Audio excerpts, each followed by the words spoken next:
Second half of the presentation, we're going to be talking about electronic control devices, better known to most people as tasers, but let me clear up from the get-go.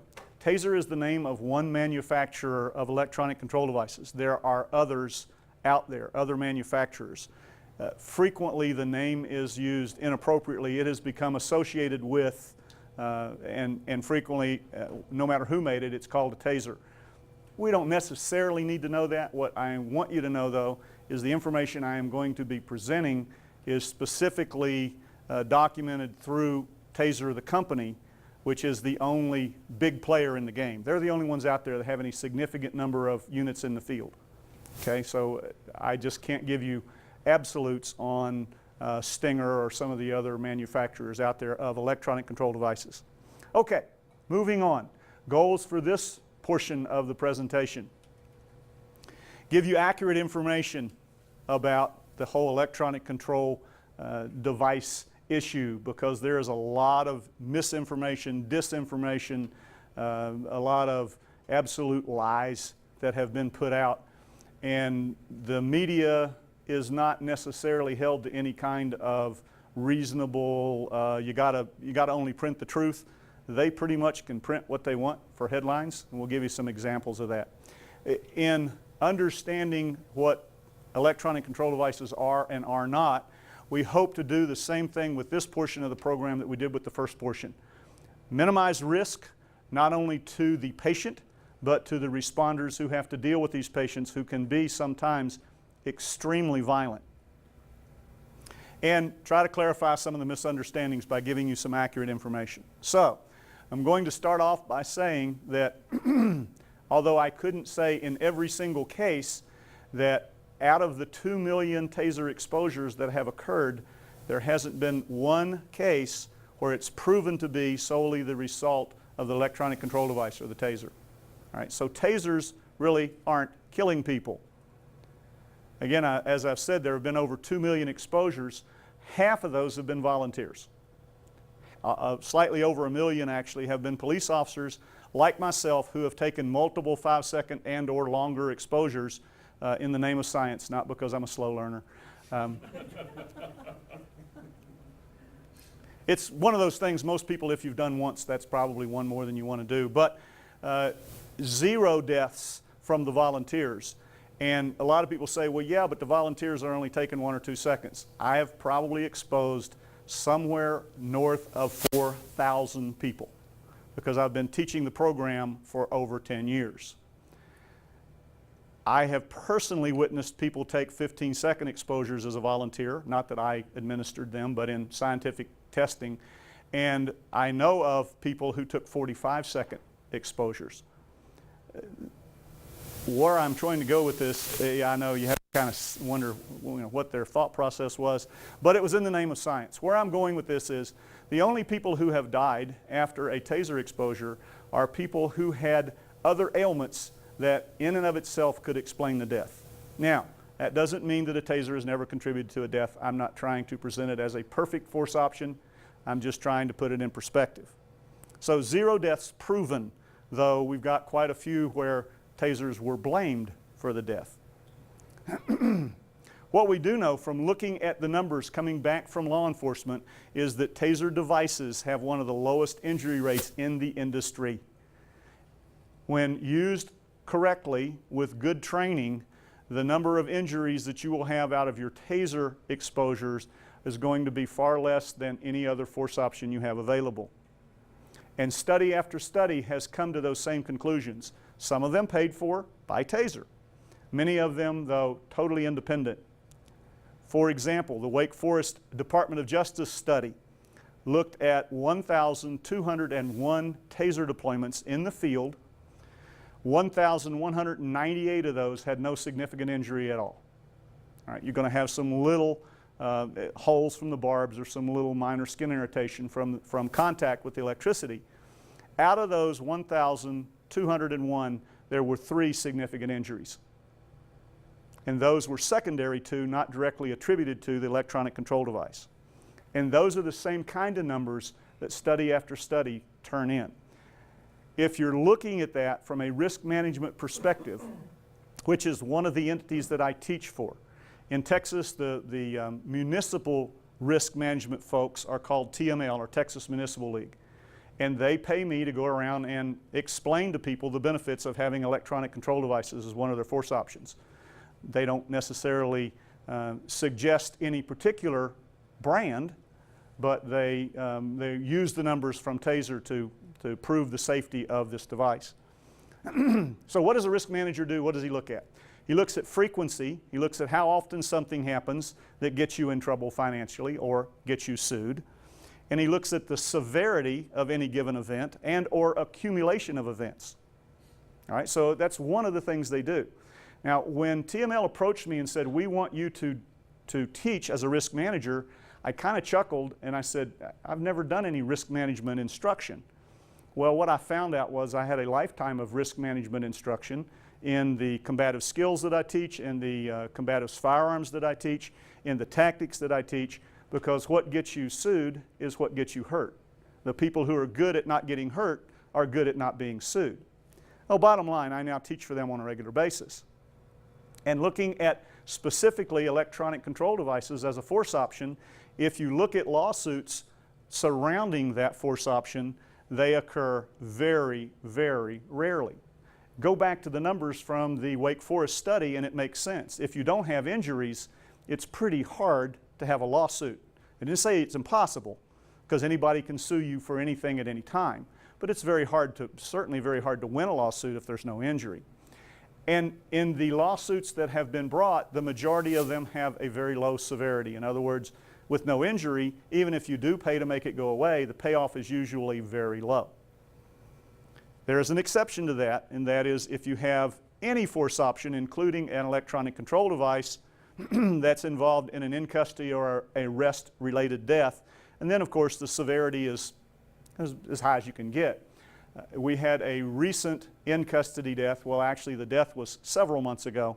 But the city council in Fort Worth, Texas, recently decided to pay $2 million to make a lawsuit go away. $2 million.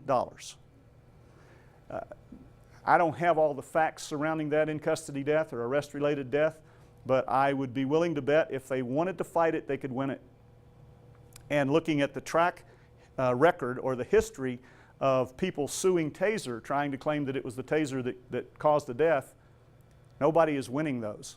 They're not winning them because they don't have any science to take into a courtroom to show how the TASER is being responsible for a death. Let's think about what we have done without electronic control devices. Particularly when we're dealing with this situation where the person is beyond the scope of us being able to calm them down. They just do not, no matter what we try to do. Get on the ground! Hey, get on the ground! Just sit down, man.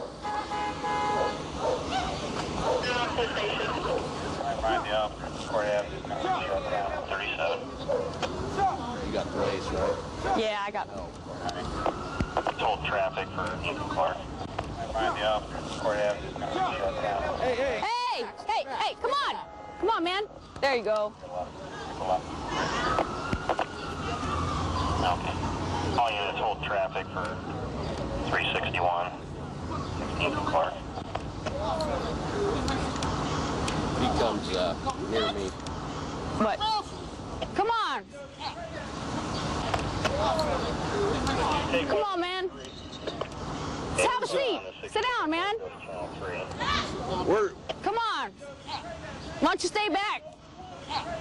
Sit down. Just sit down. Sit down.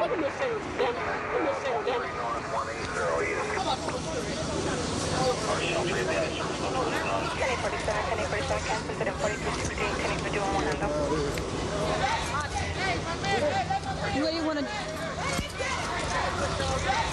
Hey! Y'all better get him. Come on, man.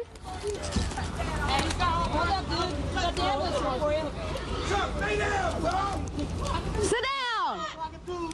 Lay down. Lay down. Lay down. Lay down. Lay down.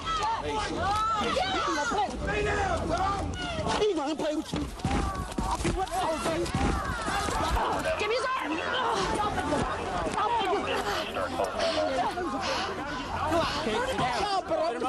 Turn over. Turn him. Look over so I get her over. Come over. Turn him.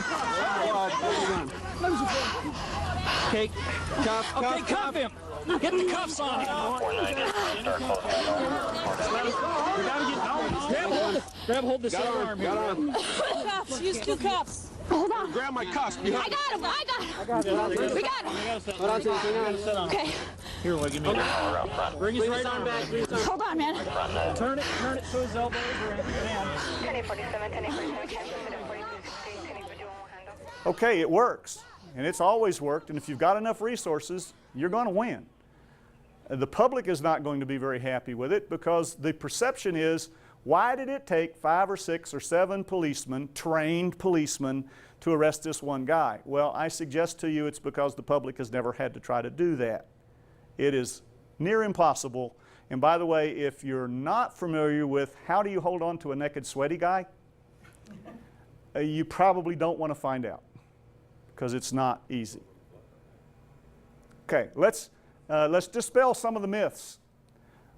The fantasy is that ECDs create more liability. There are agencies out there that have the chief or representative from the chief's office has told me face to face, we don't want to get involved in that whole taser controversy. We can't handle the liability. Folks, you and I know liability doesn't go away. It's there. It depends on how you manage it and which force option is only going to end up being attacked. And we've got a fabulous track record of ECDs not being increasing your liability risk, but significantly decreasing it because they work. It's new, unproven technology. It's been around since the 70s. Now, the later version electronic control devices have only been around since 1999, and there have only been significant numbers of them in law enforcement since 2004. But when does something cease to be a new, unproven technology? How long does it have to be out there before we accept the fact that, hey, this is working? You got over 15,000 agencies now deploying TASER ECDs. You got over 6,000 having full deployment, meaning every first responder has one on his belt when he goes to work every day. By the way, there's only about 18,000 law enforcement agencies in this country. And the fantasy is that tasers kill. And the fact is that with 845,000 units in the field, the tasers that are involved in arrest-related deaths are still only amounting to about 30% of the arrest-related deaths. And back in 2004, when there was less than 100,000 of them, they were involved in about 27%. Are tasers killing people? Here's another way of saying it.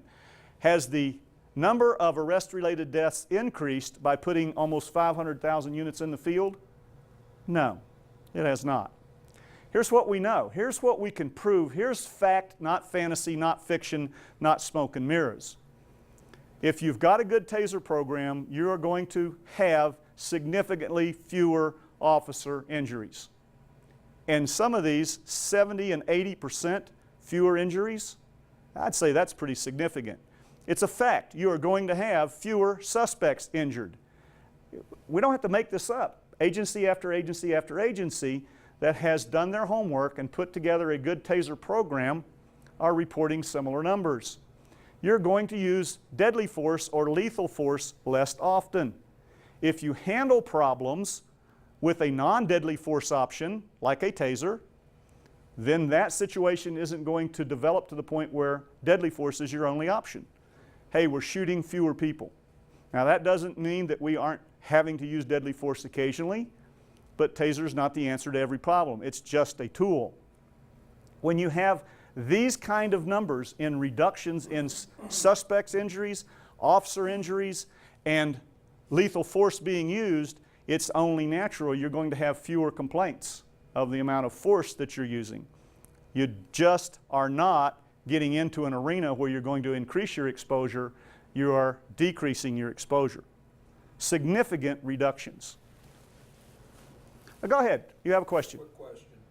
We can go back to that previous. We can, absolutely. It looks like a real disparity between the results in Columbus, I presume that's Ohio, and the experience of the other agencies. Can you speak to that? Yes, I can.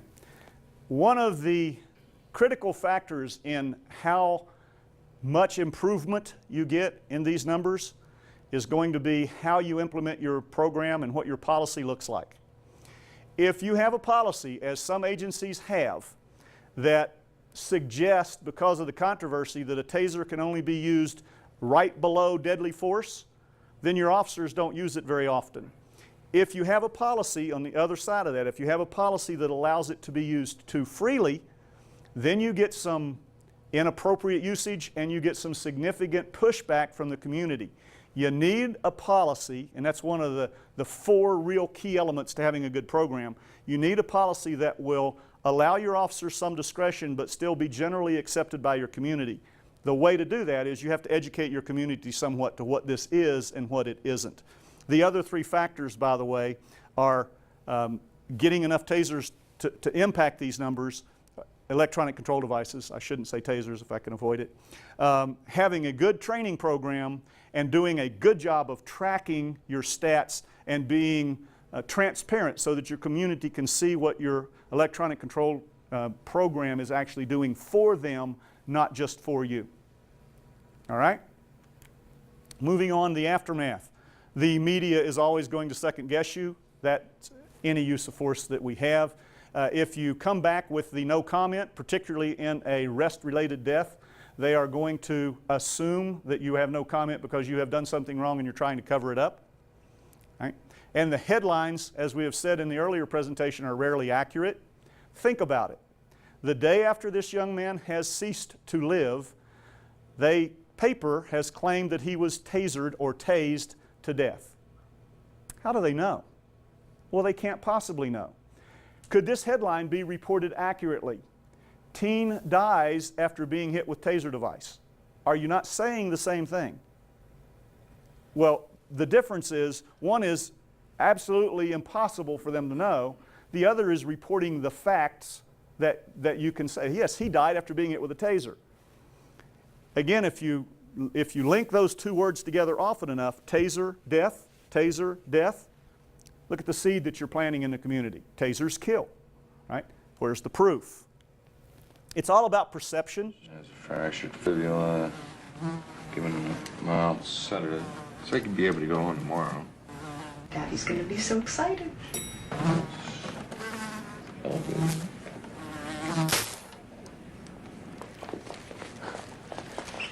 That killed him.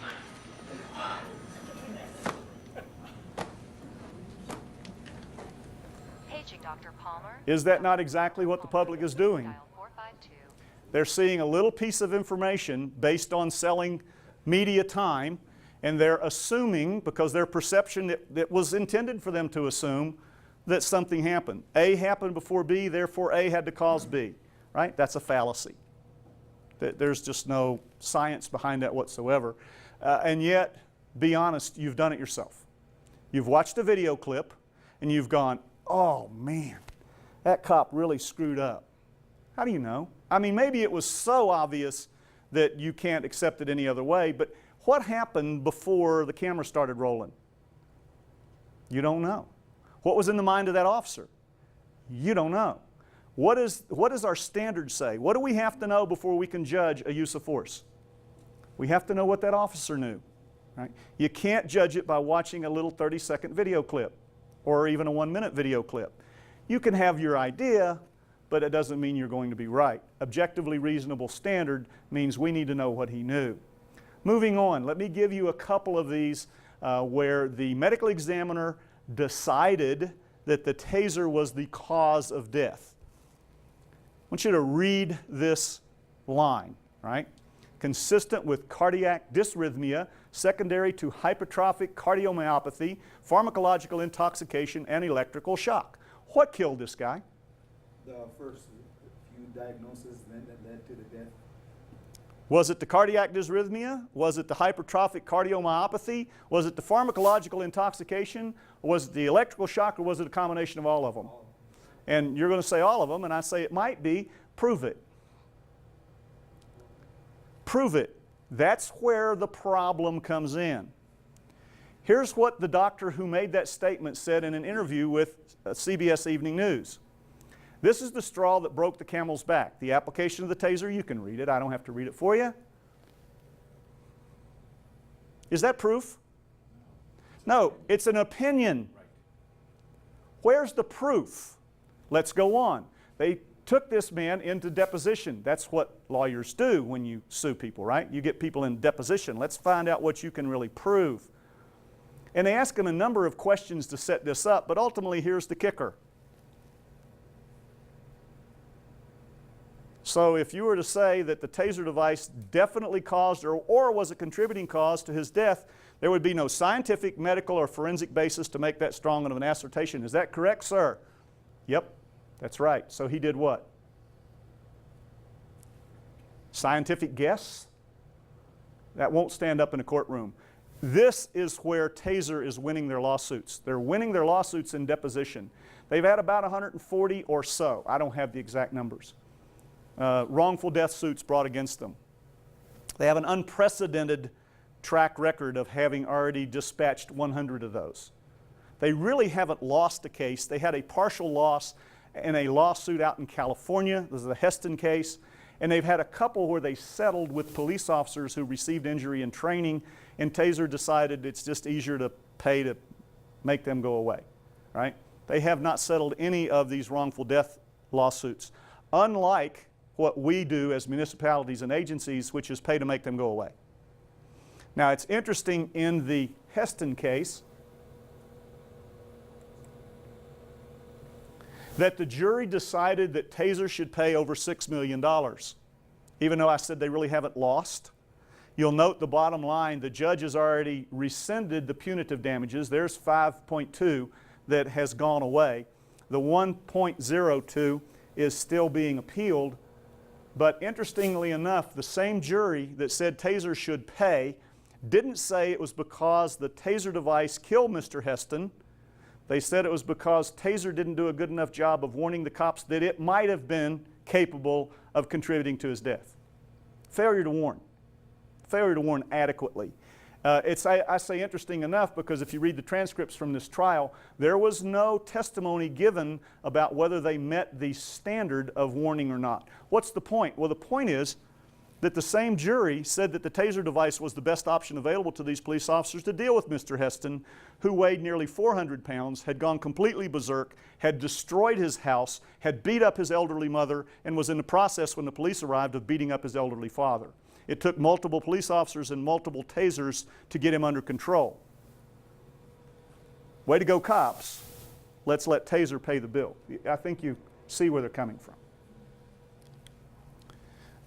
Let me do a little bit of explaining why it is that this whole 50,000 volts issue that we hear so often is just another of the smoke and mirrors used by media to plant seeds that are maturing, but unfortunately not factually. Taser devices are capable of producing 50,000 volts. That rarely ever reaches the person who's being hit with it.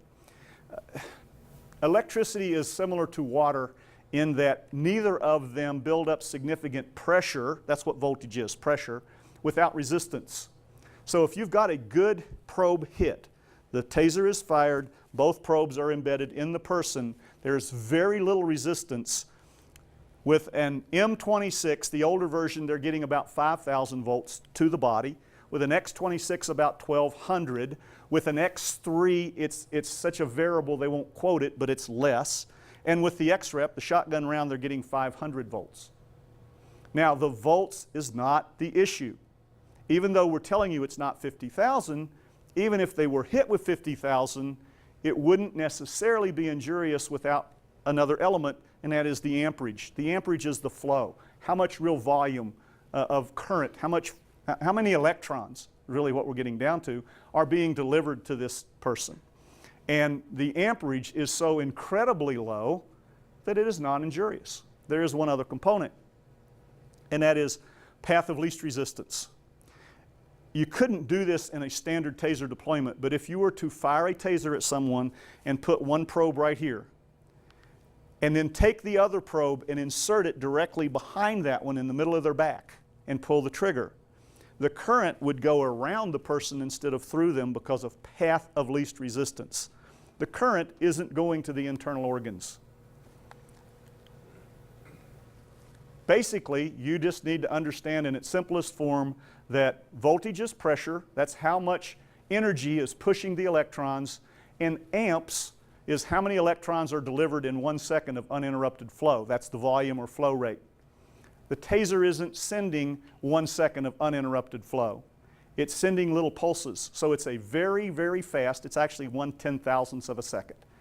Very fast little pulse, nothing, and then another very fast little pulse a lot of times per second. Right? So it's an extremely low amount of amperage.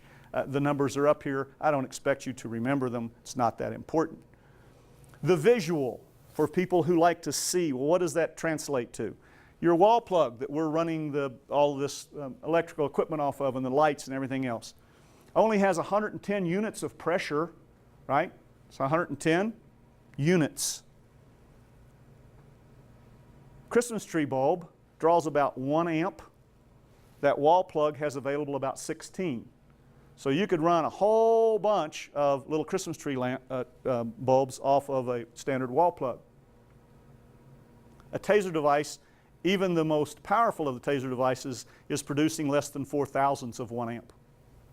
So, extremely low amp, path of least resistance, and that pulsing energy is what allows the taser to be relatively safe. And we don't say that, and I don't say that because I work for Taser, because I actually don't. I'm not a Taser employee. I'm an independent instructor who contracts with them just like I'm contracting to do this presentation here today. I'm paid by them only when I am actually teaching for them. However, I have gained a lot of knowledge outside of just what Taser puts out to enhance my ability to come up here and stand up here and teach you about tasers. Bottom line, there have been over 260 medical and field studies looking at the safety of the devices, and that's where we can make the statement it's one of the safest force options ever made available to law enforcement. The injury rate is so incredibly low. There's this whole myth of, well, yeah, but what if you hit somebody with a pacemaker? Or what if you hit somebody who's got an internal electrical defibrillator? Those units are made to withstand external defibrillators that are hundreds of times more powerful, and the defibrillators don't kill them. The taser doesn't bother those units because it doesn't go there. And of the number of people that have been hit that have these that weren't affected, there's that random chance that at one point, one or more of these people may die. Was it the taser that killed them? No one has been able to prove it. And again, we've had over 2 million exposures. I want you to think about this. How much research is needed before the people who don't want you to have them or want you not to use them unless deadly force is justified, how much research is going to have to be done before they say, okay, we'll admit it, you're right, it's a good tool?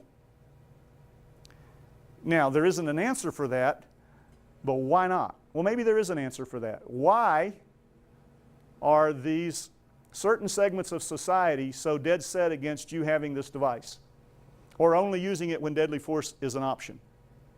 That has been suggested, by the way, in which case it hardly ever gets used.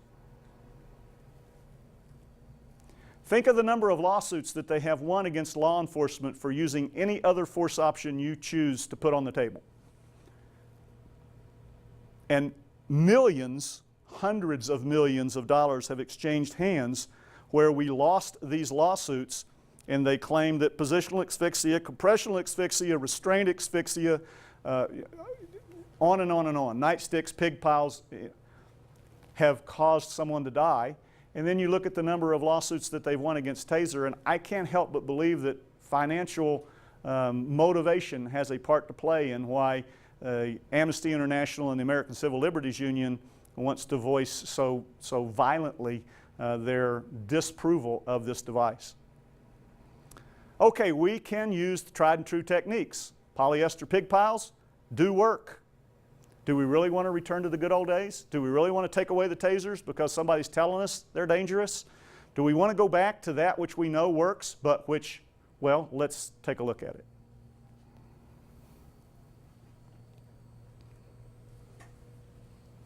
There is no sound on this. They're obviously in a correctional facility. We obviously have a gentleman acting out. I couldn't tell you if this is mental issue, a chemical issue, an excited delirium event, though it could be, because when faced with overwhelming odds, anybody in their right mind would do what? Stop. These folks are not in their right mind. You know that. I don't have to preach to the choir. Are they going to win? You bet. Do they have enough resources to ensure they're going to win? You bet. Is that the way we want to do it? I don't think so.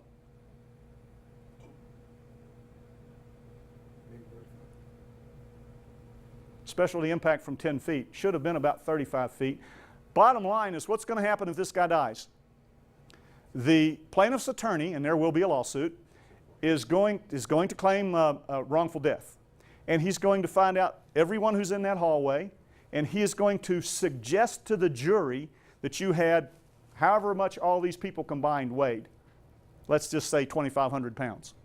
You had 2,500 pounds of officer. How could you expect this guy to live through that? Well, first of all, you can't put all of their weight on this one person, but the bottom line is, does this work? Sure it does. Sure it does.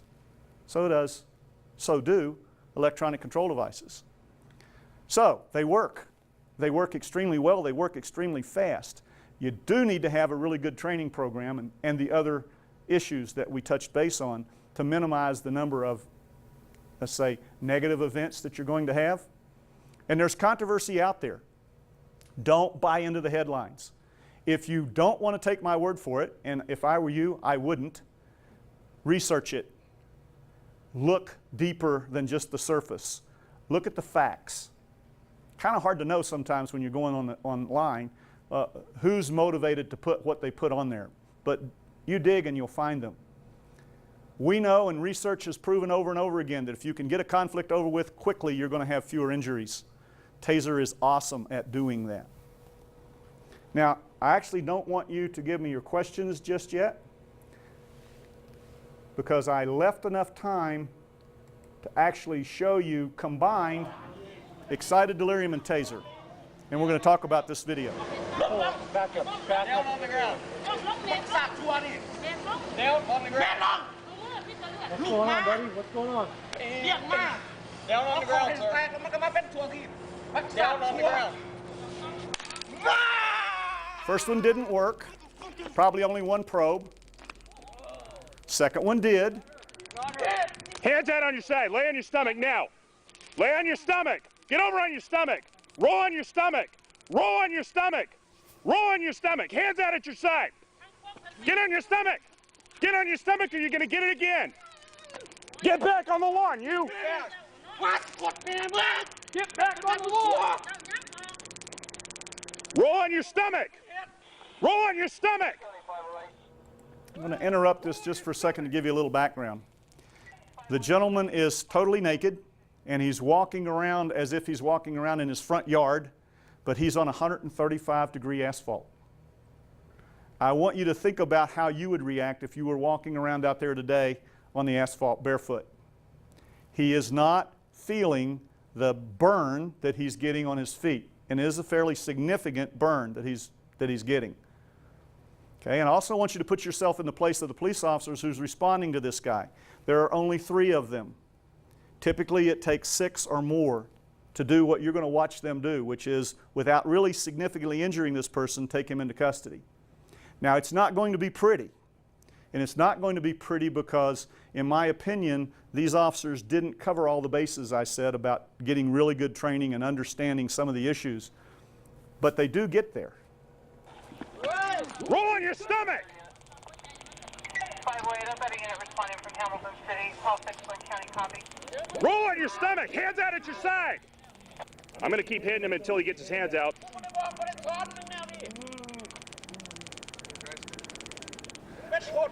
Get your hands out to your side! Drive stun him. Get your hands out. Put your arms back. Get your arms out. Get your hands out to your side! Get back on the lawn, sir. Get back on the lawn. Until we get him under control, I need you to get back on the lawn. Put your arms behind your back. Put your hands out to your side now.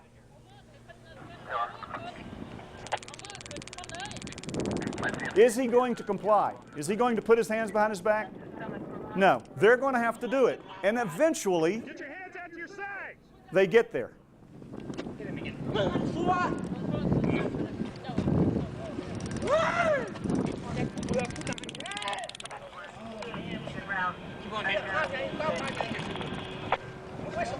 Now you'll notice he is laying on this 135-degree asphalt, and he's not even reacting to the fact that he's getting second-degree burns down the entire front of his body. Now the officers aren't really aware of that. They become aware of it later in the lawsuit. But I want you to think about what you just saw. And as unpleasant as it was to watch, I'm going to tell you that's not what we want our officers to be doing. That's not what we want well-trained officers to be doing. You saw 10 5-second applications of an electronic control device to get this guy under control. It would have been much more reasonable to have done that with 2 or 3, maybe 4. It depends. There's a lot of variables involved. Bottom line, though, I want you to compare that to another video that I know you've all watched, maybe way too many times. And that was another gentleman who was not reacting to pain compliance devices, and they call it the Rodney King video. Now, of the two, if you had to have your officers doing one or the other, which would you prefer having them do? This one. This gentleman sustained, the only injury that he sustained was from the burns, which probably he would have sustained had the electronic control device not been used, because they would have been wrestling with him to get his hands behind his back instead of using the taser. What was missing here was what we have been teaching from day one, which is to use a combination of force options, go hands-on, and obtain or get physical control of the person while he is unable to resist because you've achieved neuromuscular incapacitation or the taser has incapacitated him. That's the missing element that we haven't really been able to get the end user to buy into well enough, and we continue working to try to get that done. Now, we could have discussions here between those of you who have been there and done that about their reluctance to go hands-on, right? And I can't tell you whether that was recognizing the fact that this guy being naked was going to be highly pain resistant, whether it was a concern for their safety over, getting in there and getting hands-on, whether it was a concern that they would be shocked if they touched him while he was being shocked. I can't give you the answers. What I can tell you is that with good training, we can minimize this significantly. And I am going to tell you, and I'll say it again, it did work. They did get him under control without having to beat him in the submission. And isn't that really better? Now, that's the end of the program. I believe I've done my 45 minutes if my Mickey Mouse is correct. But I would again like to open this up to questions, and whether you want to video it or not, it's up to you. Yes, ma'am, question? What about the possibility of a head injury when he's falling? Absolutely. The question that was asked is, what about the possibility of a head injury when he's falling? Falling has probably been the #1 reason why injuries occur when using an electronic control device. But again, we're playing the odds. And the odds are that if you run up there and tackle him and have to physically subdue him, there's an increased chance of more significant injury. You did see him hit the ground pretty hard. In this case, there wasn't an identifiable injury as a result of that. There could be. There could be. It's a good question. Anybody else? Yes, sir. The contrast of the pepper spray and the taser. Comment on that a little bit. Okay. Pepper spray is just another of the many pain compliance devices that we have. If someone is hit with pepper spray who isn't feeling pain, it doesn't stop them. Just as the gentleman that you watched in an earlier video that broke the fence and ended up being tackled, pepper spray had 0 effect on this guy. Who it did affect was every other officer who came in contact with him. Pepper spray is a pain compliance device, and when you have someone who isn't feeling pain, it's not going to give you the results you want. Any more questions? I figure if you don't have any questions, you think you get to go home sooner. Is that how it works? All right. Thank you, Jerry. Thank you very much. Thank you.